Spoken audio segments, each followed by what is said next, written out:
अभिव्यक्ति। आज हम अभिव्यक्ति कौशल के बारे में बात करेंगे।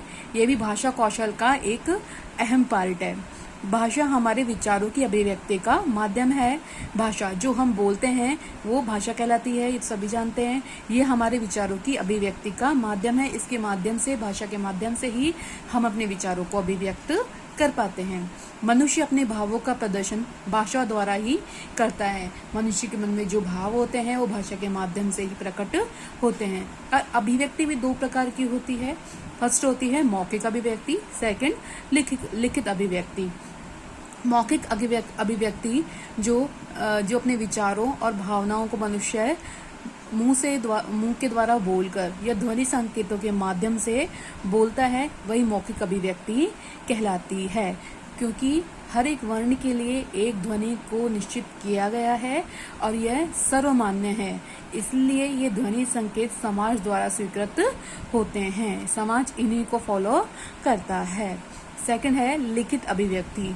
मौखिक अभिव्यक्ति की अपेक्षा लिखित अभिव्यक्ति ज्यादा स्थायी होती है। अब देखिए, मौखिक की जगह लिखित ज्यादा स्थायी होती है, क्योंकि लिखित अभिव्यक्ति को, लिखे हुए को हम अपने पास सुरक्षित रख सकते हैं, हम उसका संग्रह कर सकते हैं।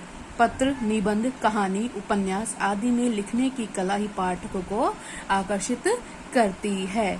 जब कोई निबंध, पत्र या कहानी या उपन्यास लिखा जाता है तो लिखने की कला ही पाठकों को आकर्षित करती है, क्योंकि हर एक लेखक का, हर एक कवि का लिखने का तरीका अलग होता है। अब अभिव्यक्ति के उद्देश्य क्या क्या हैं? निसंकोच होकर अपने विचार व्यक्त करना, प्रश्नों का उत्तर स्पष्ट रूप से देना। अभिव्यक्ति के माध्यम से व्यक्ति अपने विचार निसंकोच होकर दूसरे को बता सकता है, बोल सकता है भाषा के माध्यम से। प्रश्नों का उत्तर स्पष्ट रूप से दे सकता है।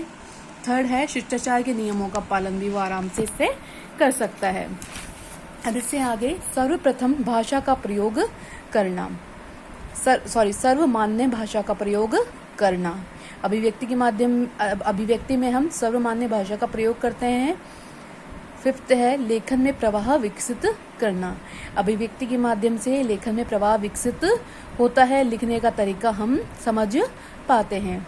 भाषा पर अच्छा अधिकार बनाना। अभिव्यक्ति भाषा पर अच्छा अधिकार बनाने के लिए भी जरूरी है। विषयानुकूल भाषा शैली का प्रयोग करना। विषय के अनुसार ही भाषा शैली का प्रयोग किया जाना चाहिए। मौलिक रचना करने योग्य बनना। वाक्य रचना के नियमों से परिचित कराना। अभिव्यक्ति के माध्यम से हम वाक्य रचना के नियमों से परिचित करा पाते हैं। अब देखिए अभिव्यक्ति की विधियां कौन कौन सी हैं वो देखिए।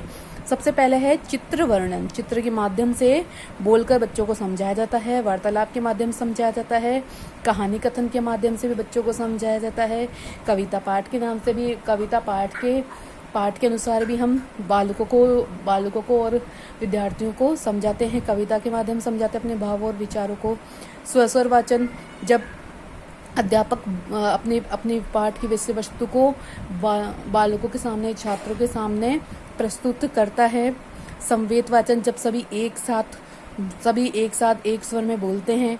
प्रश्नोत्तर के माध्यम से भी होता है। प्रश्न अध्यापक द्वारा पूछे जाते हैं, उत्तर बालकों द्वारा दिए जाते हैं। अंताक्षरी के माध्यम से भी और वाद विवाद के माध्यम से भी मौखिक अभिव्यक्ति होती है। अब देखिए लिखित अभिव्यक्ति में पत्र लेखन, निबंध लेखन और संस्मरण लेखन और कहानी लेखन, इसके माध्यम से लिखित अभिव्यक्ति की जाती है। अपने विचारों, भावनाओं को दूसरों तक पहुंचाया जाता है। अब भाषा शिक्षण के सूत्र। अब भाषा शिक्षण के भी कुछ सूत्र होते हैं, वो क्या क्या हैं वो देखिए। ज्ञात से अज्ञात की ओर। भाषा शिक्षण ज्ञात से अज्ञात की ओर जाता है। जो हमें पता है उससे, जिससे हम वहां से लेकर जिससे हम अनजान हैं उसको भी बताया जाता है। सरल से जटिल की ओर।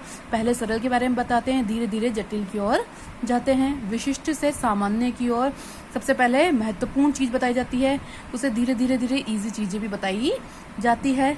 स्थूल से सूक्ष्म की ओर। सबसे पहले तो एक ढांचा बताया जाता है, उसके बाद उसकी बारीकियों को, उसकी सूक्ष्मता को समझाया जाता है। पूर्ण से अंश की ओर। पूर्ण चीज तो हमें पता है, पर उसकी गहराइयां, उसकी बारीकियां, उसका एक अंश, वो भी भाषा शिक्षण सूत्र का ही एक अंश है। विश्लेषण से संश्लेषण की ओर, मनोवैज्ञानिक तार्किकता की ओर।